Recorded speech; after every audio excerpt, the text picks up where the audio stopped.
Here's Corin. Are live and recording. Awesome. Welcome back. And hi, how are you? How I'm exciting good. is this? This is very exciting. I've never done anything like this. It's You pretty are cool. a trooper. Give me 5. That is awesome. Yep. I like to start by finding out, you can tell me your full name, whatever, Mm-hmm. however much anonymity you want to have throughout the conversation. You're free to have, because as we know, this is a public forum, and Mm-hmm. and we want to protect everybody however they want to be protected. So, that said, what was the name that your parents gave you at birth? LeAnna Love Perez. LeAnna Love Perez. Mm-hmm. Sounds like like a singer, like a pop star. Well, I was born in '75, and so my biological father was very free-spirited. I was born in Key West, Florida. Oh, that's a great place. Yeah. So I was Did you born used then. to I'm a hang out- native Floridian.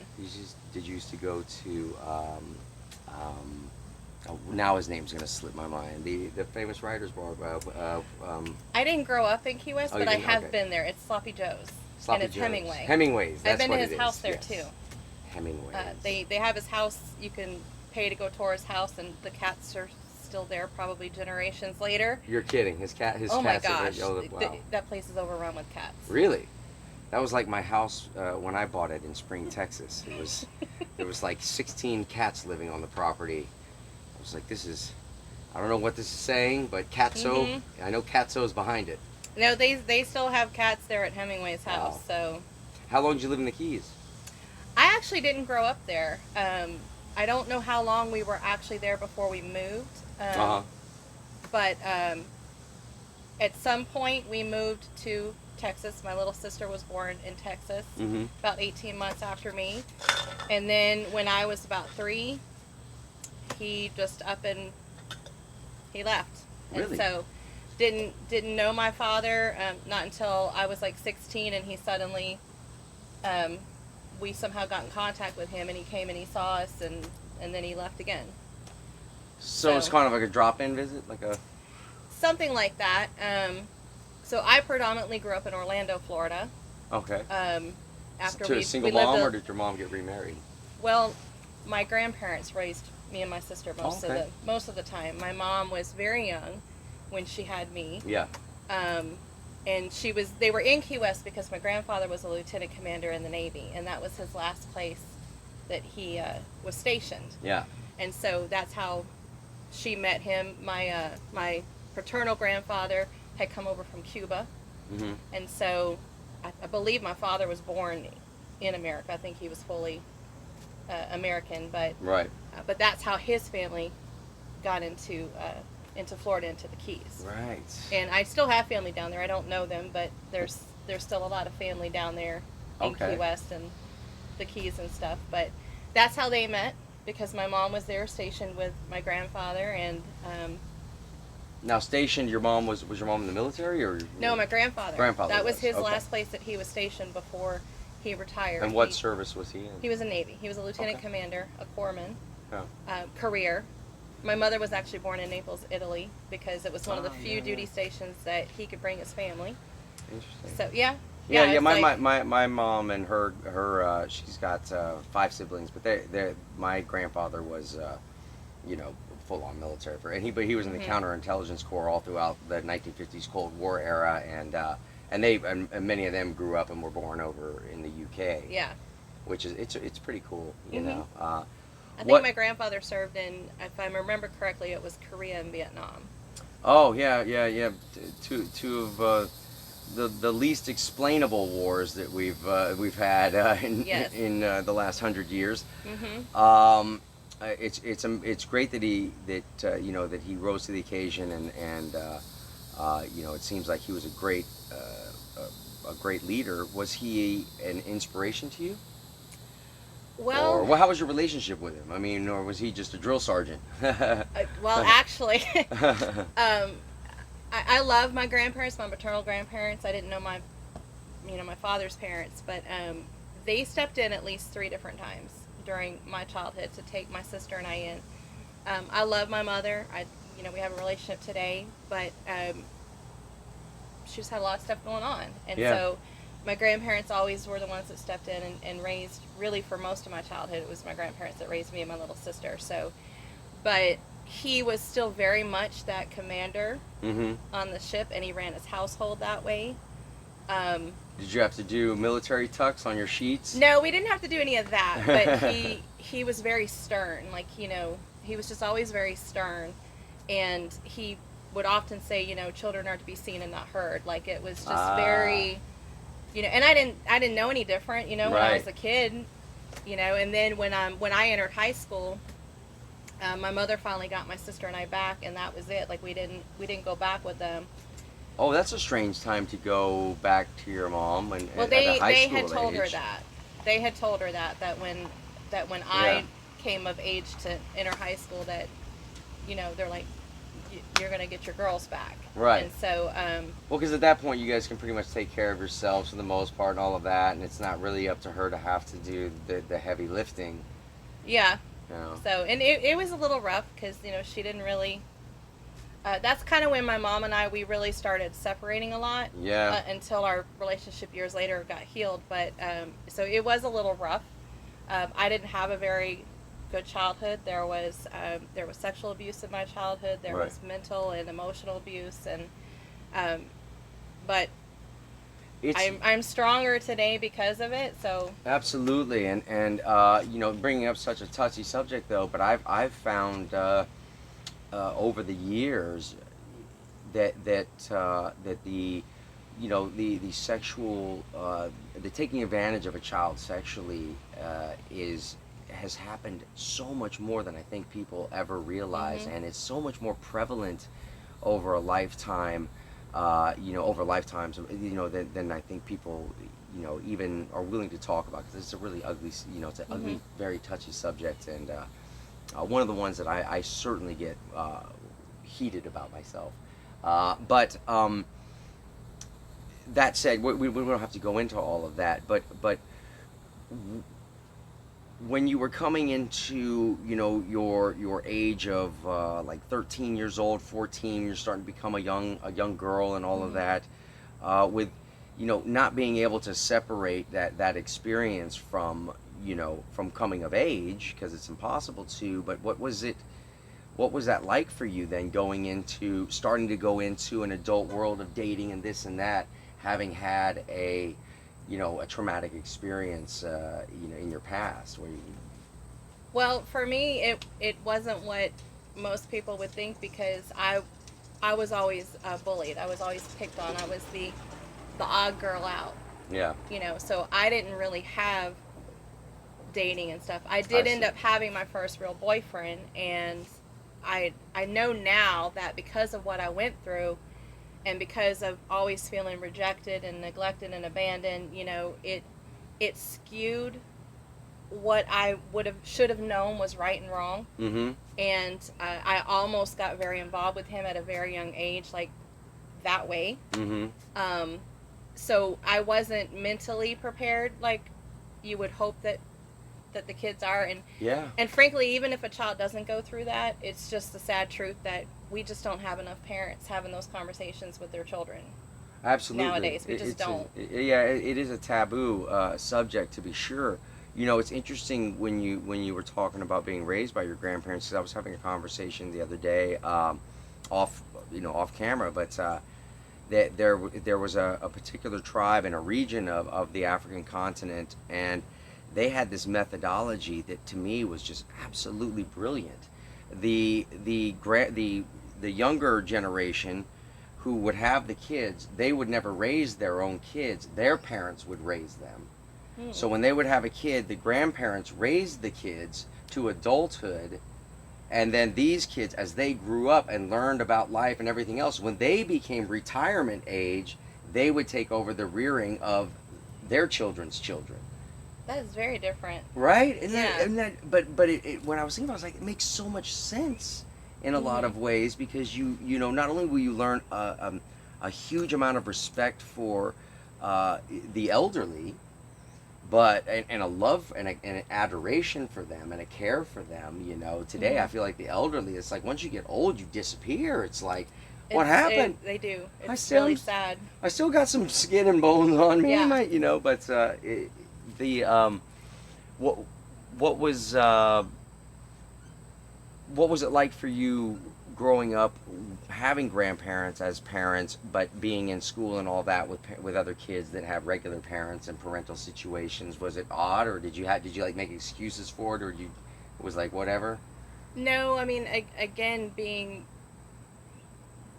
bullied really from the time I mean, I don't remember, kindergarten and all that, but I think I can remember as early as third or fourth grade being bullied from that time all the way on. I didn't really have a lot of friends, so there wasn't people, that I was going over to their house to visit or things like that. And because I didn't know any different, it never even occurred to me that, okay, well, these are I mean, I knew they were my grandparents, but, I had pretty much been around them since I was 3 years old. So it never really occurred to me.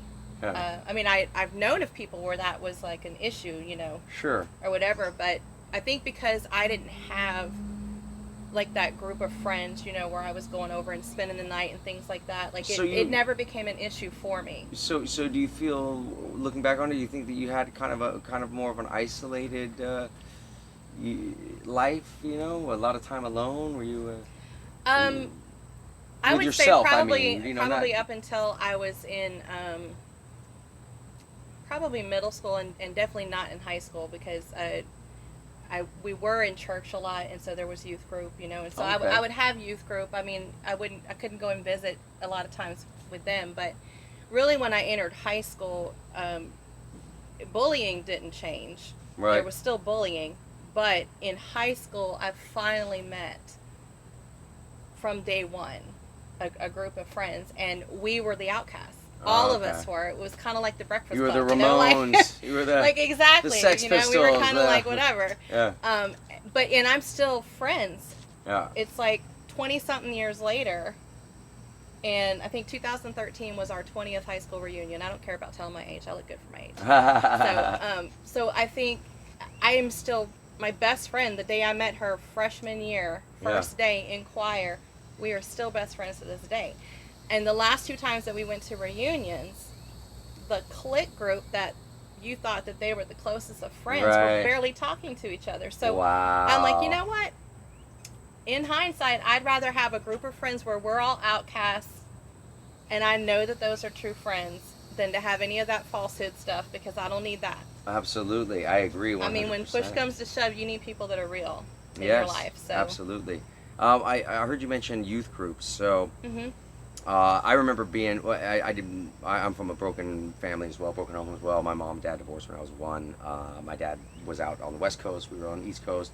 Very little interaction and stuff. But sometimes when I go and visit my dad, he was very religious himself, and we would go to the youth group, thing at his local church, and I found it kind of cool. I didn't, I wasn't raised really religious myself, but I didn't mind it, and we had some really cool. Other kids were in there were pretty cool too. What do you think that being involved in the church at a young age, or youth group or anything like that? Do you think that was helping out, assisting you in some of the darker areas that did? Very much so. Yeah. In what way?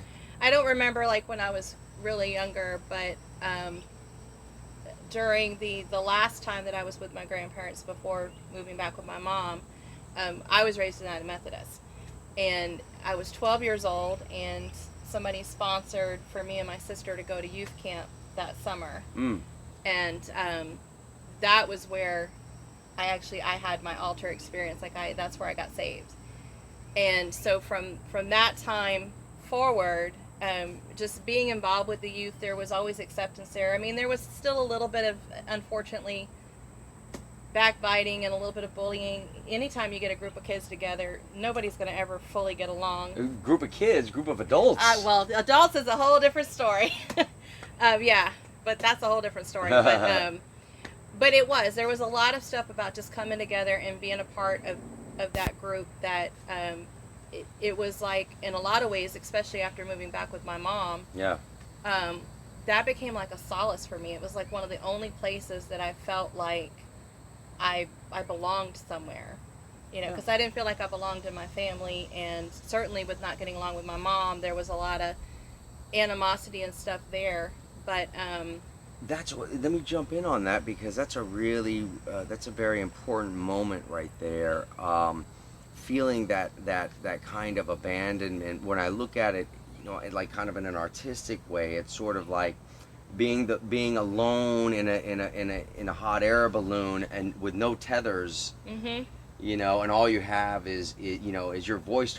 You know, try and shout, try and get your. You know, it's like right. just that's it, and you have to, or you have to just go with the flow. But what was it that was what was it that was tethering you to a sense of I don't know what it would be for you, but like maybe a sense of serenity or certainty that maybe kept you from going down a dark path yourself if you didn't. Well, I will tell you that as much as I loved the youth group, it wasn't the kids. Yeah. It from day one, it really was.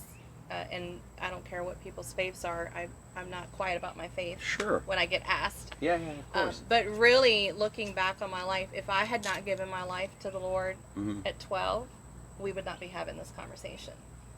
Because I got very much into depression. Nobody knew it. I was Right. very good at putting on a good face when I was at school with my friends, and I was the one making everybody laugh, and like nobody knew what was really going on inside, even then. And I had like suicidal thoughts and things, and if it had not been for my faith, I would not be having this conversation. Well, what was that? I wouldn't be here. Yeah, what was that? Was there an exact moment like that aha moment? Was there an like, you know, where the light switch just went on and you went, oh, I will be okay. This is, I mean, I can't say that there's just one particular one, but when it would get really bad, and I'm not as artistic as you. I've seen some of your art. I'm not artistic as my daughter, but I am artistic. I'm a singer. Yes, I'm you are.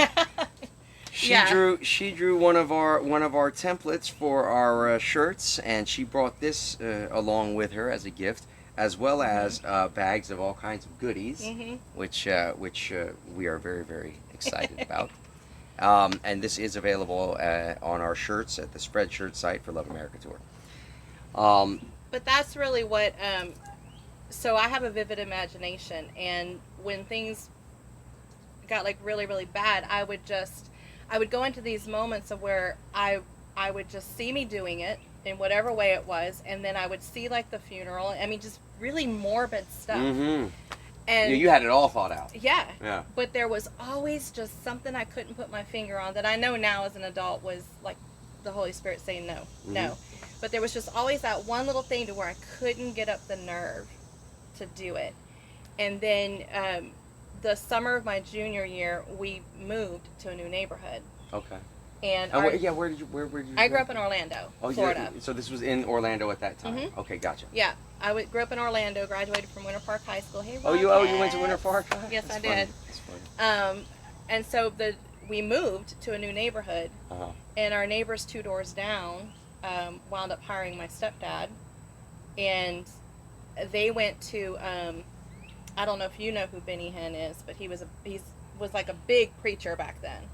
The name is familiar. Chad, you Yeah. remember Benny Hinn? I do. Like a lot of people listening are going to know that name. I don't know if he's really doing anything now, but he was kind of in his prime at that time, you know, and he still had his church in Orlando, and so anyway, they attended there, and so we started connecting, and really it was through them that I started getting pulled out of that struggle that I was having, because they started really like mentoring me, and I hadn't had that, you know, prior. I didn't really have anybody in my life, even as a Christian going to youth group. Like I just didn't have that, so I always felt like I was alone, and it just kept me going deeper and deeper down. Yeah. You know, but then they started mentoring me, and I was probably about, I don't know, 15, 16 Yeah. at that time when that happened. So And in another way, it was also a good thing because from the age of 12 until that time, not only was I getting so depressed, but I was getting very attracted to the occult,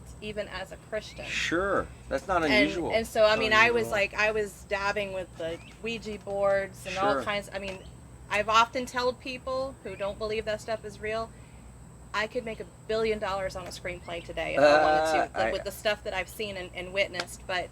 Um, but because of that mentorship, it also started pulling me out of that, and that's Exactly. really when I can look and say, okay, that's when my life started turning.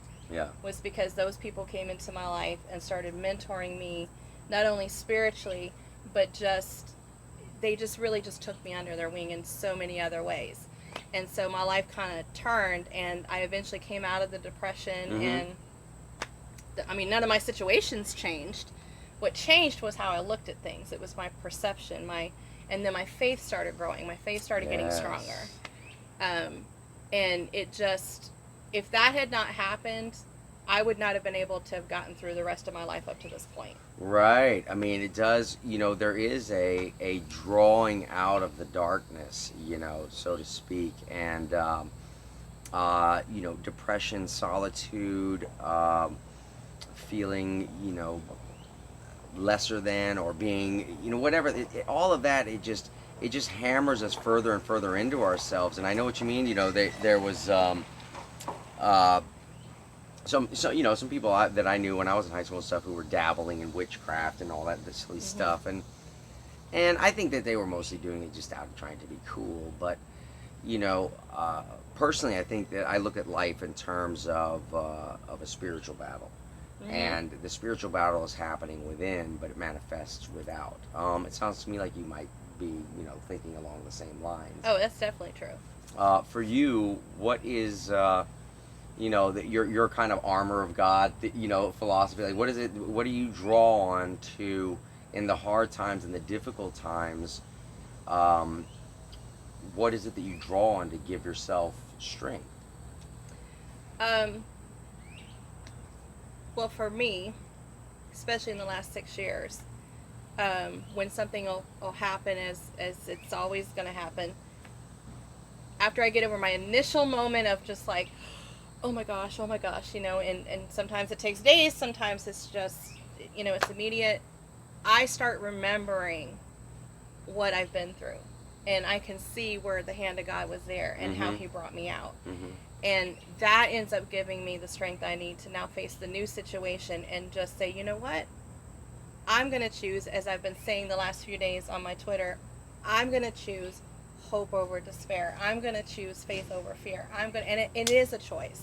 Absolutely. They're not just phrases. You have to actively determine in your mind that's how you're going to choose to look at something. And the more you tell yourself that, you start to believe it, and then it changes everything. It doesn't just change your mindset, it changes how you feel. And I mean, your situation can still be exactly the same, right, but the moment you change how you look at it, you now have power over the situation instead of it controlling you. And I've really seen that over the last 6 years. Yeah, you should try to explain that to my vacuum cleaner. It's giving me a hard time. Yeah. Now, when did you end up here in Louisiana? So when I graduated high school, I was moved against my will from Orlando, Florida to Jacksonville, Florida. And within a few months of living there, a friend of mine at church introduced me to my now ex-husband, who he himself had been in the Navy, and his last duty station had been in Jacksonville, so he was still there. Okay. He was out of the Navy already, but he was still there. Oh. And he's born and raised from Louisiana. And so we got married. We had 3 children. 2 were born in Jacksonville. This is my middle child that's with me.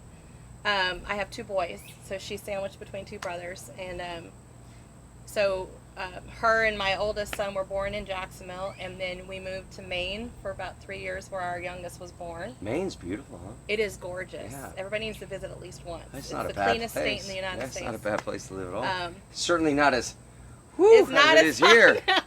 No, that's not like the South. No. I know. You see that we're playing it off, but both of us right now are just schwitzing and schwitzing. Yes, it's bad, but that's okay. Oh yeah. Yeah, so then in 2004, when all the hurricanes, the really bad hurricanes hit, that hit Louisiana for the first time in like I don't Mm-hmm. even know how many years, which included like Rita, and then there was Ivan and all of those ones. He was working for surveying, and they were starting to lose surveying jobs in Florida, and he eventually lost his job and was out of work for like 2 months Yeah. and stuff. And they had so much still reconstruction going on here because of Katrina and Katrina all that. alone, Yeah. and then getting Just hit along with there. like Rita and stuff. Yeah. That his aunt convinced him to look for a job, and so he wound up getting a job. We didn't go right away. He did. He was Yeah. in and out for a few months, and then in October of 2008, the kids and I were finally able to move, and so we had been here ever since. Okay. And I love it. I always say now that Florida's not my home state; it's my birth state. Yeah. Because I feel at home in Louisiana. I have from the first moment I visited. Ah, that's There's great. something about That's this great. state. It's not like any other state in the country. Yeah. No, that's true. It It's isn't. just not. Yeah. But that's how we wound up back Here. here in Louisiana. So my kids were all really young at that time, so they essentially grew up. Mm-hmm. My oldest was in middle school, but really my other two, my daughter and my youngest son, basically they've grown up in Louisiana. So Right. And so what was during your mentorship in that time period? Like, what were you trying to do with your life in terms of work and survival and a future? Did you have any ideas about that? How are we doing on the recordings? Good. Hold on, I'm gonna get some tea because Yes, it please is very do. hot out here. Oh yeah, it's getting hotter and hotter, but you know what? It's worth it. It's worth every moment. It's very much worth it. Yeah. So during that time, when they were mentoring me, and I really just started growing in my faith.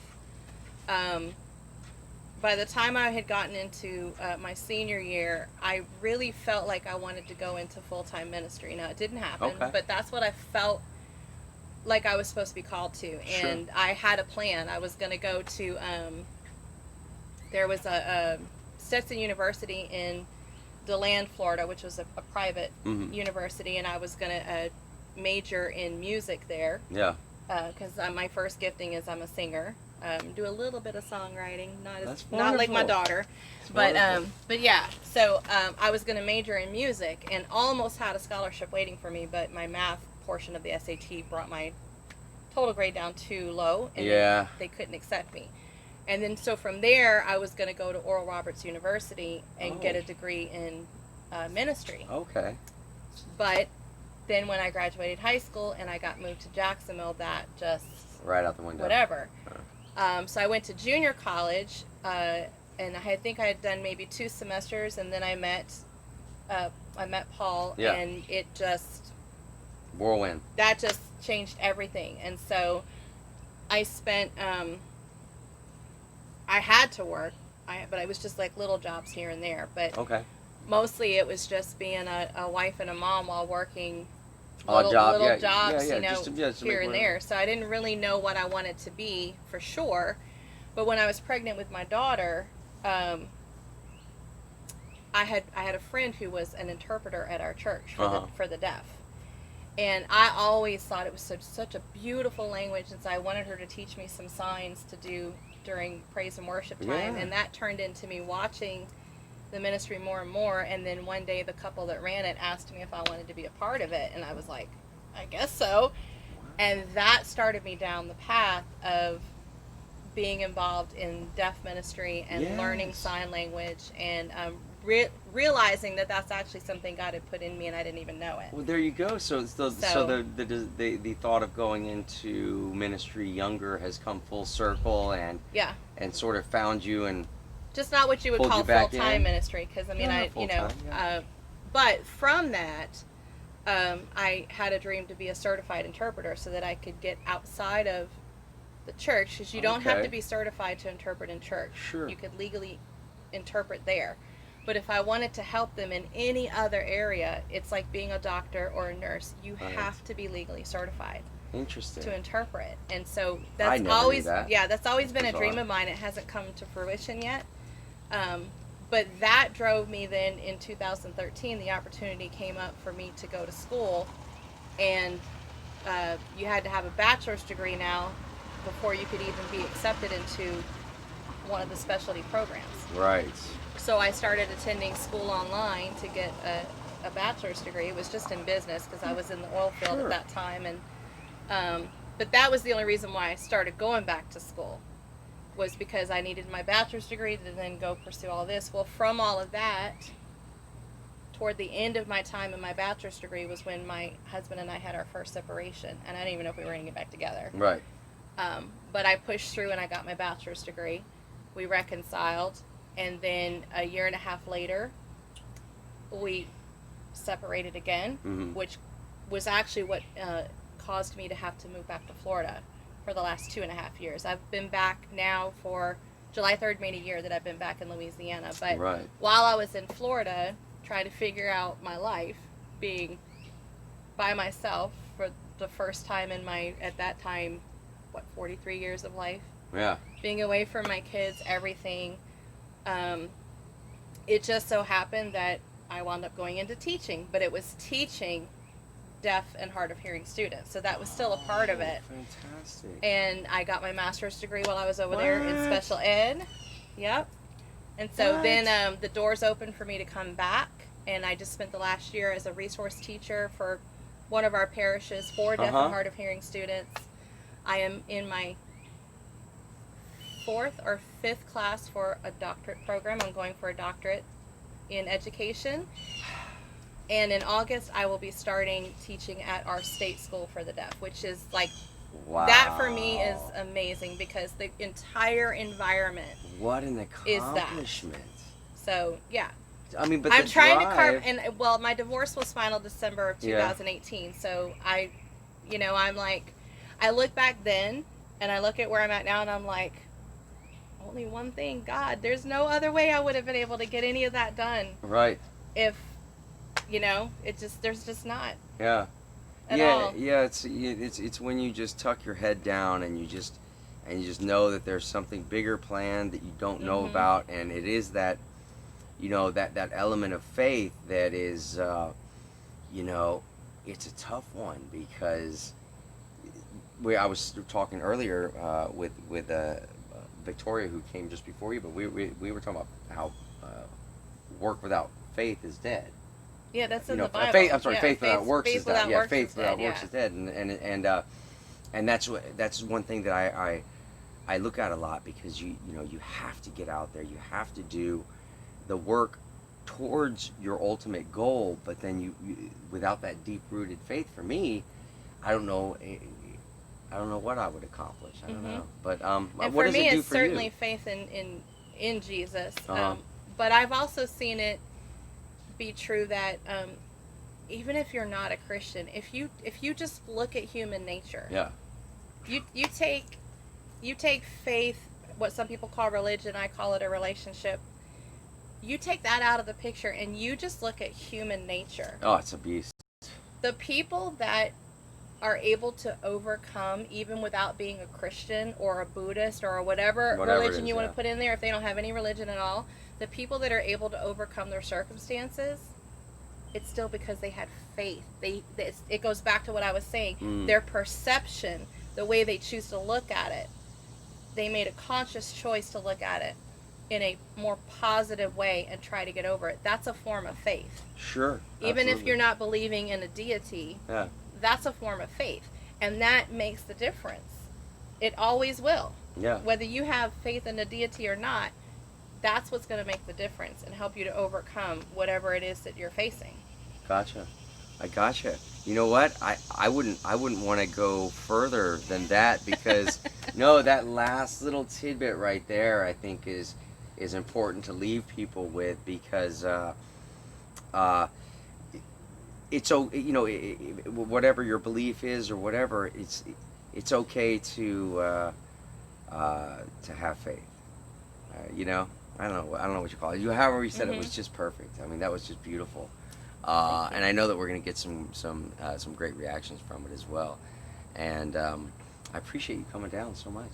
Oh, it was worth the drive. Really, really, I'm so glad. I'm so glad. You know, Yeah. it's been worth our drive, for Mhm. sure. You know, this experience has been just it's been mind blowing, and I really really look forward to seeing just exactly how it goes because I'm noticing some subtle changes in you know what I Mhm. mean in the journey here that's bearing more fruit and I appreciate you so much being a part of it. Not a problem. I That's appreciate you letting me be that's a so part great. of Oh it. yes, yes. Without you, it I've can't been happen. enjoying watching as many of the videos as I can catch. Yeah, no worries. They'll be there forever. It's YouTube. Yep. All Yep. right. Awesome. Love America Tour. Thanks so much for tuning in. Sweet.